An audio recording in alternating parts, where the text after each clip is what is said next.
आज हमारी डिस्कशन का टॉपिक है एसिडिटी। इस वीडियो में हम एसिडिटी की फिजियोलॉजी और उसके रीजंस के बारे में जानेंगे एंड अल्टीमेटली इसका ट्रीटमेंट हमारे लिए इजी बन जाएगा। दोस्तों, हम जो खाना खाते हैं चबाने के बाद जब वो हमारी डाइजेस्टिव सिस्टम में धकेलते हैं तो हमारी डाइजेस्टिव सिस्टम की एक मूवमेंट होती है। इस मूवमेंट का नाम है पेरिस्टाल्सिस। इस पेरिस्टाल्टिक मूवमेंट की वजह से खाना नीचे की तरफ जाता है और एसिड की ग्रंथियां जो हमारी वॉल्स में रहती है डाइजेस्टिव सिस्टम की, वहां से एसिड सीक्रेट होके अंदर स्टमक की बैग में जाता है। यह एसिड हमारे फूड के साथ मिक्स होके उसका पाचन करता है। लेकिन अगर खाना खाते समय हम उसके रस पे ध्यान न देते हुए इमोशनल डिस्टर्बेंस होते हैं, जैसे कि एंजाइटी, एगनी, फियर, क्रोध, तो क्या होगा कि हमारा ब्रेन इन इमोशंस के अधीन हार्मोन्स को सीक्रेट करेगा और इन इमोशंस के अधीन हमारे पाचन तंत्र को ऑर्डर देगा, ना कि खुराक को पाचन करने के अधीन। इससे जो हमारा पाचन है वो बराबर नहीं होगा और गैस होने की संभावना बढ़ जाएगी। दूसरी बात, अगर मेरा स्वभाव सेंसिटिव है तो जो मूवमेंट होता है पेरिस्टाल्सिस का, उससे ज्यादा मूवमेंट होने लगेगा। अगर मुझे घबराहट हो जाती है, डर हो जाता है, एंजाइटी होती है, तो ये मूवमेंट बढ़ जाता है। बढ़ने की वजह से जो एसिड सीक्रेट होना चाहिए उससे अधिक मात्रा में एसिड सीक्रेट होगा अंदर, रिजल्टिंग टू एसिडिटी।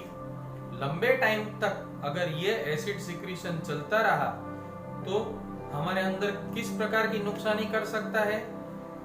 पहली, हमारी जो स्टमक के वॉल्स की अंदर की जो लाइनिंग होती है, जिसको म्यूकस लाइन बोलते हैं, उस पे छाले क्रिएट हो जाते हैं। यह छाले जब क्रिएट होते हैं तो हमें जलन और दर्द का एहसास होता है, और फिर जब कोई तीखा खाने में आता है और वो स्पाइसी फूड या केमिकल्स जब उस छालों को टच होते हैं तो सीवियर एसिडिटी के सिम्टम्स प्रकट होते हैं। इसके अलावा दोस्तों, लंबे टाइम तक एसिड का सिक्रीशन होने से जो गैस्ट्रोइसोफेजियल वाल है, जो हमारी अन्ननली एंड स्टमक जहां पे मिलते हैं, बीच में एक वाल्व होता है। वो वाल्व का काम क्या होता है, हम खाना खाते हैं, वो स्टमक में चला जाता है तो वाल्व बंद हो जाता है, जिससे वापस फूड नहीं आता, भले आप शीर्षासन करो तो भी। तो लंबे टाइम के एसिड सिक्रीशन की वजह से ये वाल्व की कमजोरी हो जाती है। यह वाल्व की कमजोरी होने से रीगर्जिटेशन होता है, एसिड बार बार आपकी अन्ननली में मुंह तक आ जाता है। कई बार ऐसा होता है ना कि खट्टी डकारे आना, एसिड वापस मुंह तक आना, यह सिम्टम्स फील होते हैं।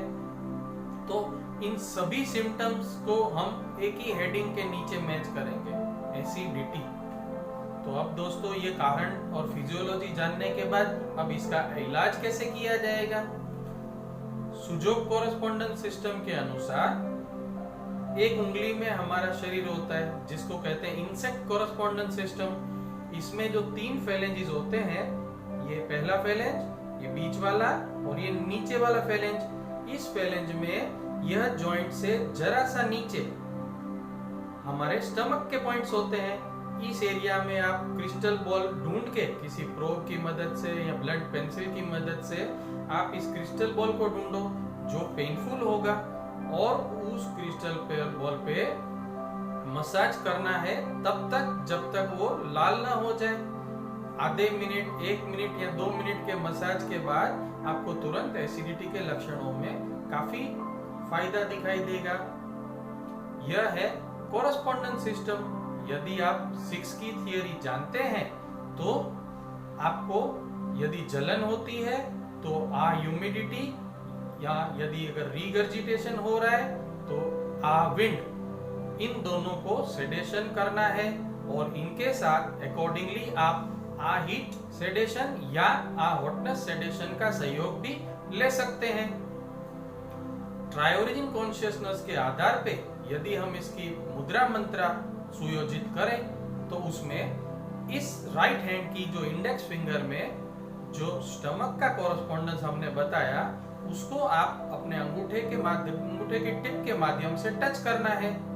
बाकी की 3 उंगलियों को रिलैक्स पोस्चर में रखना है और लेफ्ट हैंड में आपकी जो इंडेक्स फिंगर है वो अंगूठे की जड़ को टच करेगी और जो दूसरी उंगली है मिडिल फिंगर वो अंगूठे की टिप को टच करेगी। यह दोनों हाथों की अलग अलग मुद्राओं को पकड़ लीजिए। राइट हैंड में स्टमक के कॉरस्पॉन्डेंस को टच करना है टिप से और लेफ्ट हैंड में इंडेक्स फिंगर अंगूठे की जड़ को और मिडिल फिंगर अंगूठे की टिप को टच करके हाथों को रिलैक्स पोस्चर में रखना है और कौन सा मंत्र बोलना है?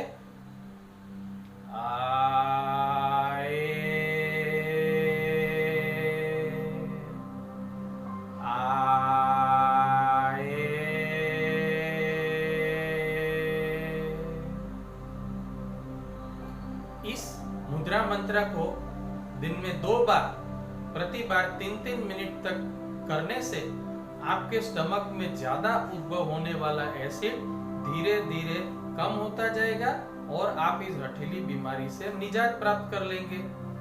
एक और चीज, पैरों के तलवों का कोरस्पॉन्डेंस या कोरिलेशन डायरेक्टली हमारे डाइजेस्टिव सिस्टम के साथ होता है। तो यदि आप सेंसिटिव हो और उसकी वजह से आपका पाचन तंत्र भी सेंसिटिव है तो नंगे पांव रेत पे चलना, लोन पे चलना या एक्यूप्रेशर की मैट पे चलना मत भूलिएगा। तो आइए दोस्तों, हम अब से इन सारे उपायों को समझ के और अकॉर्डिंगली हमारी सुजोग या ट्रायोरिजिंग कॉन्शियसनेस के आधार पे हम इस बीमारी का जड़ ढूंढ के उसका उचित इलाज करें और हमारे समाज को एसिडिटी जैसी गंभीर बीमारी से निजात